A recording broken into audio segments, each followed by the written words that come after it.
Seja bem-vindo, meu nome é Gabriel Rodrigues e vocês estão no canal Pregando Evangelho. E nesse estudo, meus irmãos, nós vamos falar sobre nazismo e comunismo. Porém, para isso nós vamos ter que retroceder alguns anos na história. E eu quero falar de um pregador muito importante e também nosso irmão em Cristo do passado. Vocês conhecem o Dr. Martyn Lloyd-Jones? Martyn Lloyd-Jones, meus irmãos, nasceu 20 de dezembro de 1899 e chegou ao falecimento em 1º de março de 1981.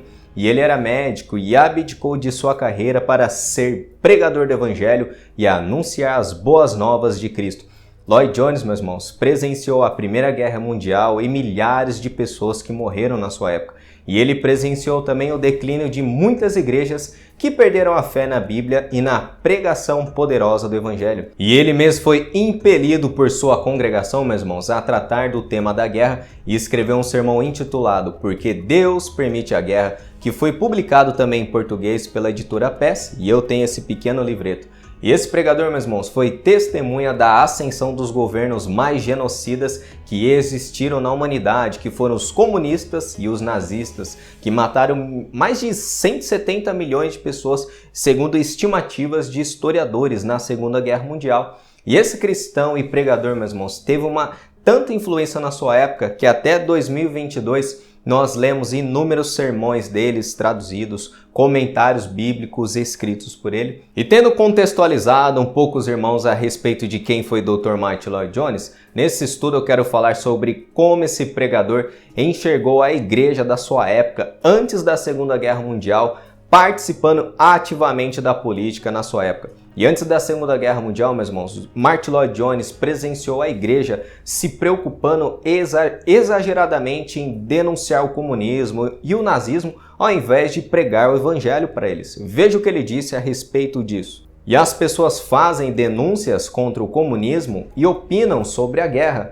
sobre a situação internacional e sobre outros problemas dessa mesma natureza. Afirmam elas que o crente opera como sal da terra dessa maneira geral, quando tece comentários a respeito das condições do mundo. E o argumento de muitos na época de Martyn Lloyd-Jones era que no contexto da Primeira Guerra Mundial, os cristãos precisavam participar ativamente das questões mundiais, como economia, política e principalmente denunciar o comunismo e o nazismo, que estavam apresentando sérios riscos para a igreja e também para o mundo. E eles diziam que precisavam ser sal da terra e também luz do mundo. Será, meus irmãos, que esse é o chamado da igreja? Intervir em questões políticas, intervir contra o comunismo ou nazismo através da política? Esse era o questionamento de Martyn Lloyd-Jones para a igreja da sua época. E muitos questionaram esse pregador dizendo assim: vemos claramente nas Escrituras Israel se pronunciando politicamente. Deus levantou reis políticos, Dr. Martyn Lloyd-Jones. Porém, ele respondeu: no contexto da nação Israel, ele explicou que não havia distinção entre a igreja e o Estado. A nação era teocrática. E o exemplo muito comum dos nossos dias de uma nação teocrática é o Estado Islâmico, onde a religião, meus irmãos, anda junto com a política. Isso é uma teocracia. Mas o modo como Deus lidava com Israel como nação não é o mesmo modo como Deus está lidando com a sua igreja nos dias de hoje. A igreja, meus irmãos, em si não é uma nação específica como Israel aqui no Brasil. A igreja é constituída por crentes espalhados no mundo inteiro. E a igreja do Novo Testamento não pode ser identificada como uma nação da mesma maneira que Israel. Então fica a pergunta: quando nós lemos o Novo Testamento, nós encontramos Jesus ou os apóstolos sugerindo, meus irmãos, que é o papel dos cristãos intervirem em questões políticas? Quando nós lemos as cartas de Paulo, do apóstolo Pedro, Tiago, João ou qualquer dos apóstolos, jamais nós lemos sobre eles comentando sobre o governo do Império Romano ou das suas discordâncias acerca do Império, ou os cristãos também enviando qualquer resolução ou também medidas políticas para aprovar, ou a corte imperial, meus irmãos, dar mais direito para os cristãos em Roma. Nós não encontramos nisso no Novo Testamento. Porém, o que nós encontramos no Novo Testamento, em Romanos capítulo 13 e 1 Timóteo, que o papel dos cristãos é se sujeitar às autoridades e também orar por elas, somente isso. os cristãos cativaram muitos do Império Romano a se converter ao cristianismo por causa da pregação do Evangelho e do excelente testemunho da igreja que foi evidenciado, meus irmãos, mesmo diante das perseguições mais ferrenhas e o grande amor que os cristãos tinham um pelos outros. Então, porque no contexto da Segunda Guerra Mundial, a igreja se preocupou com questões políticas na Grã-Bretanha, veja o que o Dr. Martyn Lloyd-Jones respondeu acerca disso. Penso que podemos dizer, sem medo de errar, que durante os últimos 50 anos, a igreja cristã tem dedicado maior atenção direta às questões políticas e sociais do que em todos os 100 anos anteriores. Tem havido toda aquela conversa a respeito das aplicações sociais do cristianismo. E essa frase dita antes da Segunda Guerra Mundial, meus irmãos, não seria a mesma coisa aqui do Brasil? Não podemos contextualizar ela? Igrejas desde 2018 que se preocupam mais com o perigo comunista, a esquerda, e uma igreja que cada vez mais quer interferir em questões políticas. Será, meus irmãos, que esse é o papel da igreja? Porém, essa participação na política antes da Segunda Guerra Mundial trouxe algum benefício ao cristianismo? Martyn Lloyd-Jones, ele disse que não. Na sua época, ele presenciou uma sociedade mais imoral do que há 50 anos atrás na sua época, com os avivamentos de John Wesley, George Whitefield, os puritanos, a reforma protestante.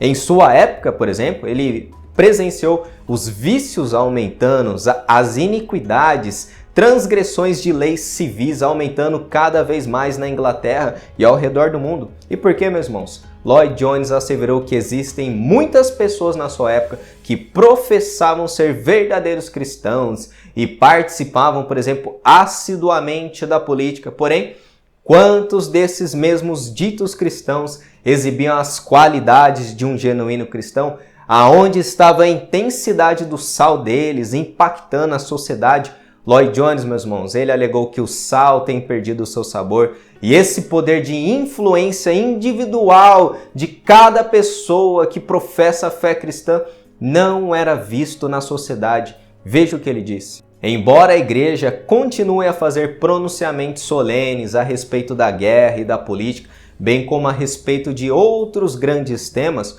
o indivíduo comum não se sente afetado por tais declarações. Não obstante, quando o homem trabalha como um simples operário, mas é um crente autêntico, cuja vida tenha sido salva e ele esteja sendo transformado pelo Espírito Santo, então tal homem afeta todas as pessoas ao seu redor. E não seria exatamente a mesma coisa que estamos vendo no nosso país? Pessoas discursando sobre família, pátria, Deus. Os ditos cristãos lutam pelos direitos contra o aborto, a favor da pátria, da liberdade, entre outros. Porém, meus irmãos, por que esse discurso não tem transformado as sociedades aqui no Brasil? O Brasil, meus irmãos, é constituído majoritariamente de inúmeras pessoas que professam a fé cristã, segundo inúmeras estatísticas. Porém, por que nós não estamos vendo uma transformação social no nosso país? Será que o nosso sal, meus irmãos, não perdeu o sabor? E os incrédulos presenciam todos os dias inúmeros divórcios acontecendo entre os cristãos professos. Eles presenciam cristãos usando gato de internet, vendo pornografia, mesmo casais cristãos indo na igreja, homens e mulheres presos na pornografia, escândalos na política, enriquecimento com a fé alheia das pessoas incautas, inúmeras taxas de divórcio, entre outros pecados, meus irmãos, que não poderiam ser caracterizados à Igreja de Cristo. Fora que os cristãos enfrentam outro problema, que são os falsos mestres que deturparam a mensagem do Evangelho com o Evangelho de prosperidade, falsas doutrinas, e isso tem permeado o Brasil e tem sujado o nome do Evangelho. Infelizmente, meus irmãos, é uma realidade que nós, cristãos verdadeiros, podemos baixar nossas cabeças, vestir saco de pano e clamar a Deus por um verdadeiro avivamento. Aviva a sua igreja no Brasil, ó Senhor. Realmente, meus irmãos, será que o nosso sal perdeu o sabor na sociedade? Olha o que o Lloyd-Jones comentou na sua época. Um outro grande perigo contemporâneo é a possibilidade da pura fé cristã ser considerada por aqueles que não são crentes como parte integrante de certas opiniões políticas e sociais. E será que essa outra afirmação de Martyn Lloyd-Jones, meus irmãos, não pode ser contextualizada novamente aqui no Brasil? A fé cristã, meus irmãos, não consiste em anticomunismo, segundo Martyn Lloyd-Jones, e muitos pensavam que adotar o pacote conservador na sua época, Deus, pátria, família, contra o aborto, anticomunistas, antinazistas, e agora eles são cristãos e também conservadores.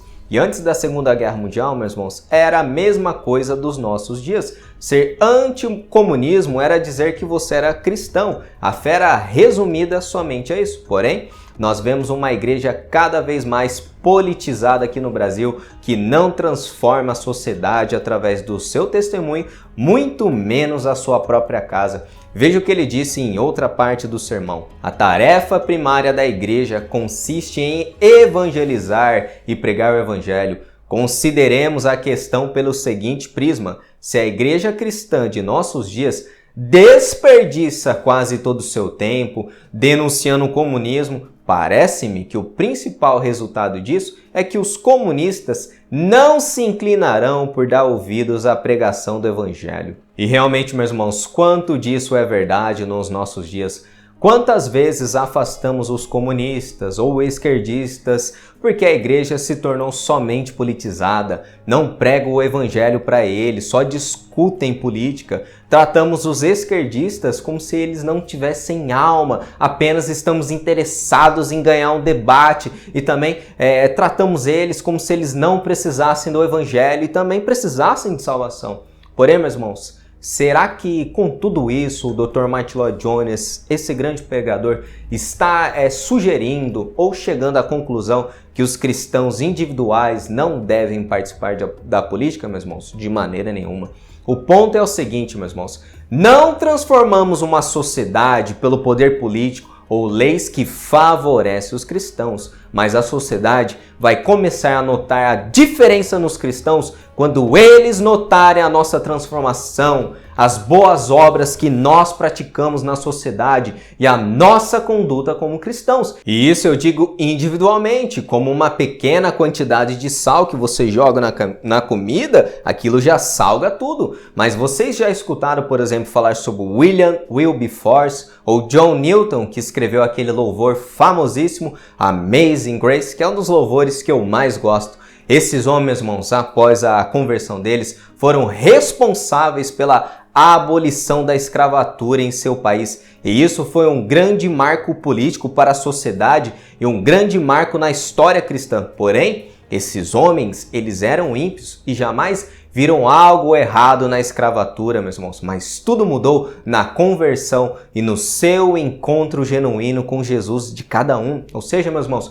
primeiro a pessoa ela experimenta a conversão e depois ela individualmente, através da sua vida, ela está salgando a sociedade, meus irmãos, ao seu redor. Veja como isso é diferente da igreja, meus irmãos, participar ativamente, como nós vemos nos nossos dias, de questões políticas. Porque tantas leis políticas no passado, transformações sociais aconteceram nos grandes avivamentos, como a Reforma Protestante, com Lutero, João Calvino, ou mesmo na Inglaterra, com George Whitefield, John Wesley. Foi porque eles, meus irmãos, participaram ativamente da política. Meus irmãos em Cristo, de maneira nenhuma, os grandes avivamentos, transformações sociais vieram através da pregação do Evangelho, meus irmãos, que causou uma transformação em cada pessoa e, consequentemente, meus irmãos, a sociedade mudou. Leis a favor do cristianismo foram aprovadas porque uma grande quantidade de cristãos se converteu ao Evangelho. Ou seja, um país era caracterizado majoritariamente por cristãos,